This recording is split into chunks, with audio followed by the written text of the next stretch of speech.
Good morning, congregation, and welcome to our service this morning, in which we're looking again at the history of Christianity, particularly in Great Britain and England, but we're still on a diversion, if you like, with regard to the development of Christianity on the continent of Europe, because we can't discuss the history of the Church and of Christianity in England without regard to what's happening on the continent. So do please bear with me in this diversion. I'm having to do a lot of research for this, obviously, and if at times it just gets perhaps too much, I'll have to divert to the subject of expounding the Word of God, which I am currently, I think, better prepared for, rather than doing 2,000 years of church history in half an hour, or parts of it thereof. But let's come anyway to God, our Heavenly Father, in prayer. Let us pray, and then we'll read a portion of Scripture. O Lord, as we worship Thee this morning, and as we seek Thy face and Thy name and Thy knowledge and Thy goodness and power, we ask, O Lord, for Thy blessing upon us as we look into the history of the Church and what has gone right and what has gone wrong in it. And help it, O Lord, to guide us in our daily lives and in the roles that we have to fulfill within both church and nation. For we ask this in the name of Thy Son, our Lord and Saviour, Jesus Christ, who with Thee and the Holy Ghost ever reign, one God. Amen. The portion of Scripture which I'd like to read is from the Gospel according to Mark. I'm reading from the New King James translation of the Bible, and I'm reading from the Gospel of Mark, chapter 12, and verses 13 to 17. Then they sent to him some of the Pharisees and the Herodians to catch him in his words. When they had come, they said to him, Teacher, we know that you are true and care about no one, for you do not regard the person of men, but teach the way of God in truth. Is it lawful to pay taxes to Caesar or not? Shall we pay or shall we not pay? But he, knowing their hypocrisy, said to them, Why do you test me? Bring me a denarius that I may see it. So they brought it, and he said to them, Whose image and inscription is this? They said to him, Caesar's. And Jesus answered and said to them, Render to Caesar the things that are Caesar's, and to God the things that are God's. And they marvelled at him. May the Lord add a blessing to the reading, and especially to the preaching, of his most holy, infallible, and inspired word. The subject of today's sermon, stroke lecture, is Christianity Sermon 10, Pope or State. Now, we've already looked at the growth of the power of the Bishop of Rome, and we're going to have to look at it again and again and again. In studying the history of the Christian churches in the medieval West as opposed to the Byzantine East, much of our time must be spent on the Patriarch of the West, and on his growing role both among all of the Catholic churches of the West, and with its temporal rulers as well. The Catholic churches of the West were those churches which had organized themselves into dioceses and provinces and which acknowledged the orthodox doctrine of the Trinity, as found in the Creed of Nicaea, Chalcedon, and that of Athanasius. These creeds defined both in the East and West the Catholic or Orthodox faith of the whole Church. By the turn of the first millennium, these churches in the West, at least, were beginning to acknowledge the Bishop of Rome as having not only some kind of primacy of honour amongst them, but also of legal jurisdiction over them, and over both the dukes and kings, and possibly the Holy Roman Emperor himself. By the development of the Patriarch of the West's honorific primacy, and the emergence of his legal and spiritual supremacy, had not yet reached its final stage. Let me just read that again. But the development of the Patriarch of the West's honorific primacy, and the emergence of his legal and spiritual supremacy, had not yet reached its final stage. It was in the period of the 10th to 14th centuries that it was to do so, and the modern absolutist papacy as we now know it came into being.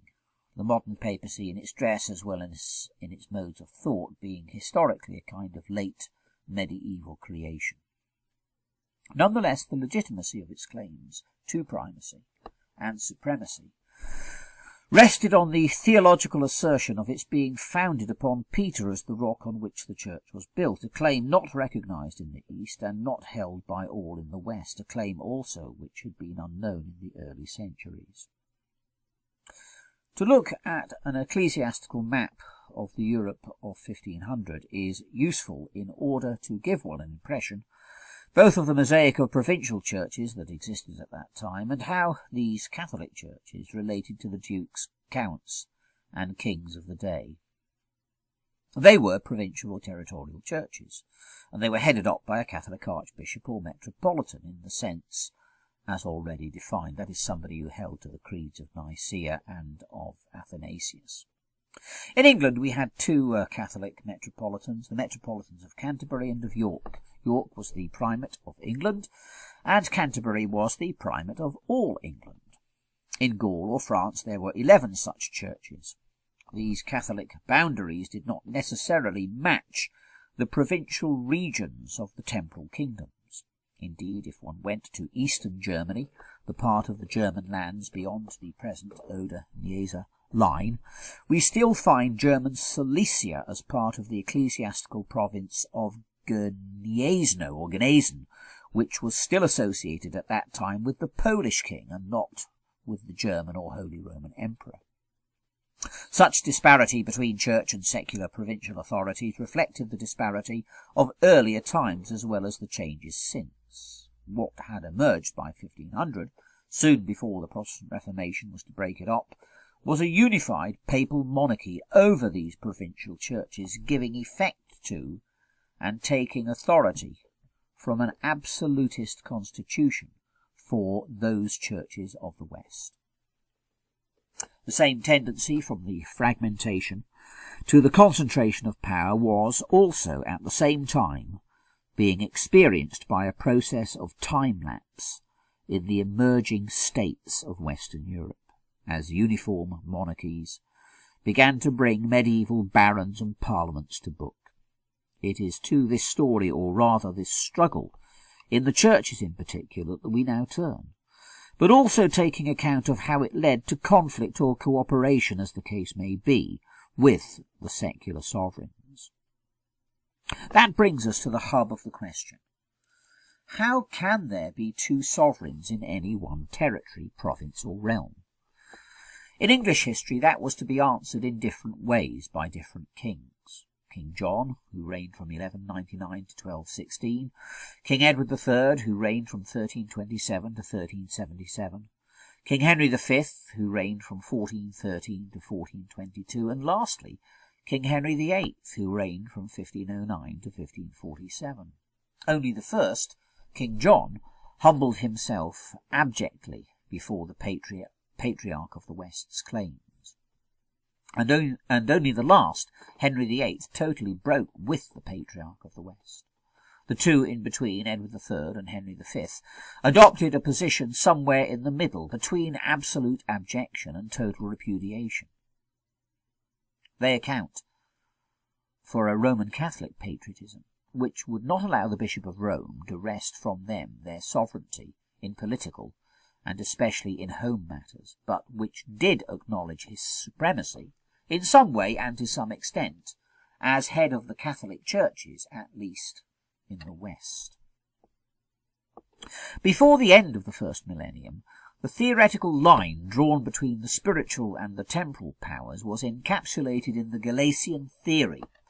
This said that each power, the spiritual and the secular swords, were sovereign in their own sphere, and that each should equally respect the other. It was a fine theory, and it worked very well. Christ alone was king of his church, which he ruled by his Holy Spirit through his word, the Holy Bible, and through the duly ordained and consecrated bishops. He had appointed pastors to minister his word to his flock, for whom he had died.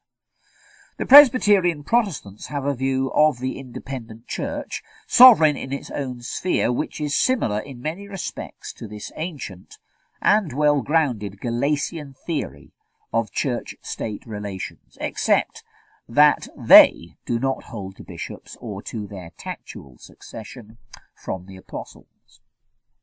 The politicians are appointed by God, possibly through the people, and they too are sovereign in their respective sphere, and are not subject in that sphere to the censures or interdicts of the church hierarchy. Church ministers, as pastors, are not to dictate to statesmen in their temporal, this-worldly sphere. The two offices and roles are quite distinct and separate, and are in fact and deed, as well as in principle, coordinate. The statesmen are to rule the city of God, as Augustine of Hippo referred to it. They are appointed by God to do so, and they are not accountable to the Patriarch of the West, or the Patriarchs of the East for that matter, as to how they do so. Their accountability is to God and to the folk, or at least to the higher magistrates, the dukes, the counts, the landgraves, and parliaments and folkgemoots of the people. In like manner, at this relatively early stage, the bishops and abbots were accountable to the convocations of the laity and lesser clergy. Whilst power comes down from above, from God, in theological terms, it also arises in practical terms from the people, be they church or nation. Thus had Gelasius, who was himself Bishop of Rome briefly from 492 to 496 AD, laid down that there were two swords by which men are ruled, the spiritual and the temporal, and that they must not be wielded by the same person or office. In earlier times, with the situation consequent upon the fall of the Roman Empire in the West, the problem had always been the fragmentation of power, its dispersal, and the consequential inability of kings, of temporal sovereigns in other words, to get their subjects to follow and to obey them. The pride, vainglory, and sin of men make it very difficult for them to cooperate with one another and to yield to one of their own who has a higher position than they. Hence the monastic system emphasized the need for grace from God to enable us to submit to a rule, whether in the monastery or in the secular kingdom. The Bishop of Rome, of the former imperial capital, had a value in lending a much-needed aura to a focus of unity that was also much needed. The papacy, as it were, came into being because it served a purpose. But having established its own aura of legitimacy through the situation of the day, through the dubious Petrine doctrine, and through the fraudulent donation of Constantine, the papacy began as an institution, whatever the character of the individual popes who filled that office, to take to itself more than either the Galatian theory or the initial Petrine doctrine had originally given it. The Patriarch of the West, as an institution, began to seek and to take to itself a form of absolutism, secular, spiritual, and soteriological, that has never been equal, to my knowledge, anywhere in the world. This was certainly not Petrine or Christian, but it happened at the heart of the Christian world, at least in Western Europe.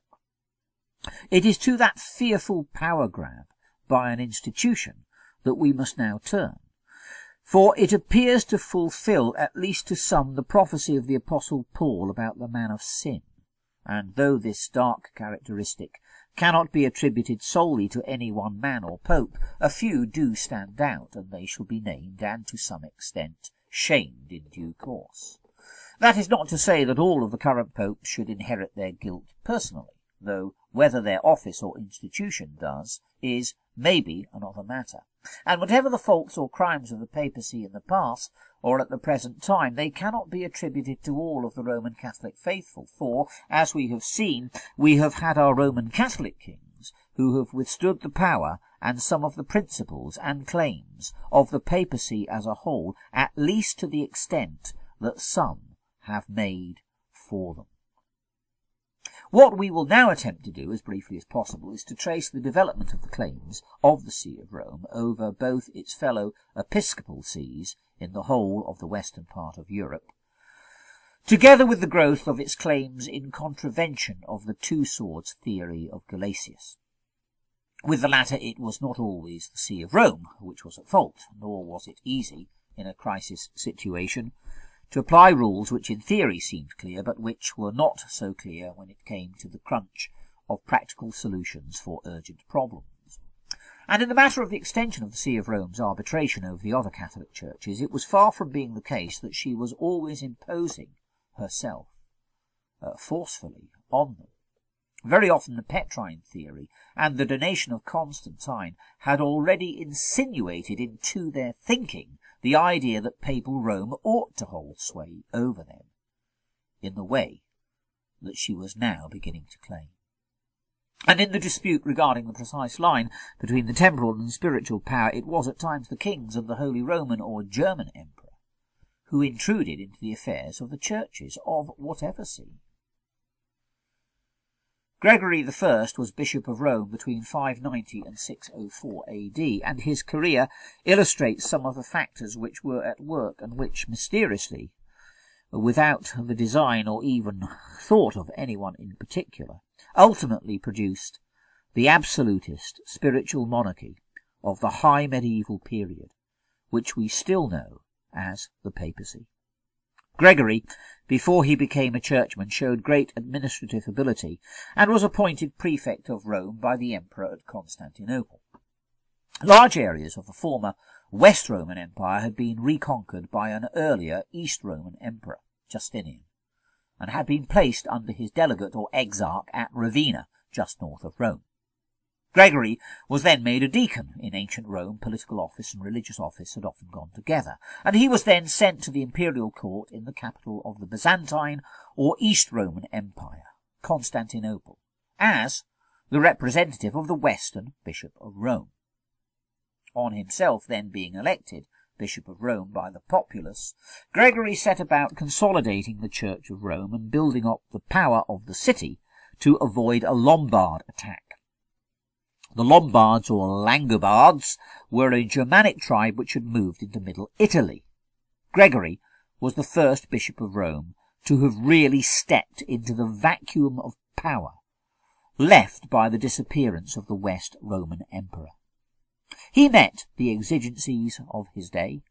He sent Augustine to the English. He cultivated good relations with other Germanic rulers in the former empire, such as the Franks and the Visigoths, and charged the Patriarch of Constantinople with being the forerunner of the Antichrist, for the use of the title of world or ecumenical bishop given to him by the East Roman Emperor. Gregory also supported the monastic movement. The next great step in the accretion of papal power to the Patriarch of the West, the Bishop of Rome, came with the crowning of Charlemagne in 800, already referred to earlier. The Bishop of Rome now claimed that he had transferred the empire from the Greeks, the Byzantines in other words, to the Germans. It was a way of putting the Patriarch of the West above the revived Western Emperor. What was even more important from the perspective of the growth of papal power was the transfer by Charlemagne to the bishopric of Rome of the lands taken from the now deposed exarchs of Ravenna, who had served Constantinople. These lands now became known as the patrimony of St. Peter, and much later would become the Papal States. It was the beginning of a distinct growth in the Bishop of Rome's temporal power. However, this should be distinguished from the growth of the Bishop of Rome's spiritual power.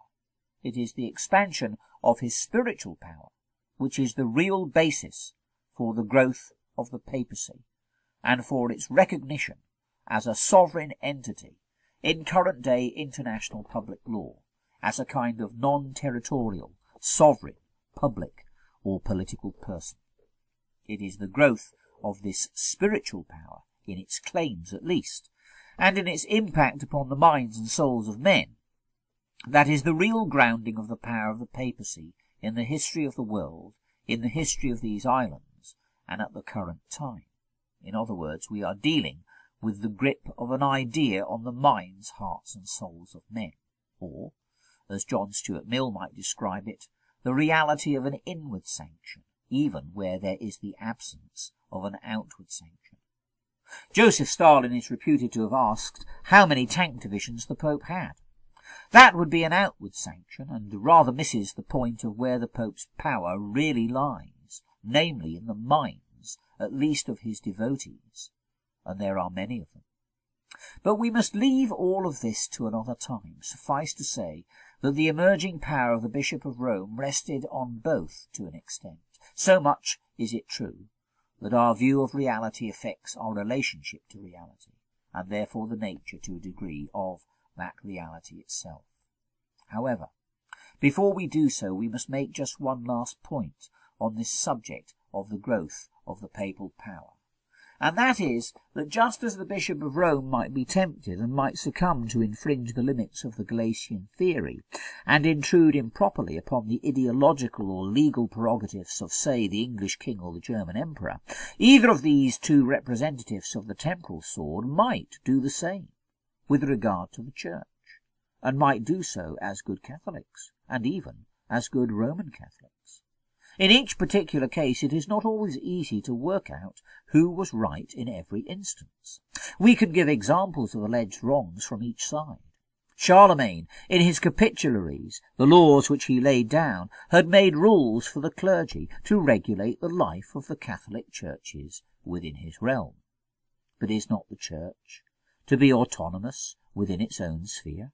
Christ said that we are to render unto Caesar the things that belong to Caesar, and to God the things that belong to God. Mark chapter 12 and verse 17 from the passage we just read. We are not to render any more. Surely the high priests of the Jewish temple would not have suffered such to be, nor, surely, would a modern-day Presbyterian minister, especially from Northern Ireland or Scotland. And on the other side, Hadrian II, Bishop of Rome, from 867 to 872 AD, and John VIII, Bishop of Rome, from 872 to 882 AD, claimed the right, by way of spiritual office, to interfere in temporal disputes, and to even determine who got the imperial crown. Is this not something like a spiritual leader absolving subjects of their temporal allegiance? None of these issues are confined to Roman Catholicism. In Roman Catholicism they're perhaps the most acute, but in other denominations of Christendom the same issues arise and have had to be dealt with at different times and in different ways. So in studying this part of the Church's history, we are arming ourselves with knowledge, with principles, and with the record of practice to help us so to do. Let us pray. Lord, we thank Thee for all that we can learn, both from Thy word and also from the history of the Church, as well as from the cosmos. We pray, O Lord, that, subjecting ourselves to the final authority of Thy word written, we may, by the Spirit of God, be given such wisdom that we will be able to order our affairs aright, both in Church and State and society, that might be most conducive to Thy honour and glory, and to our own good and well-being.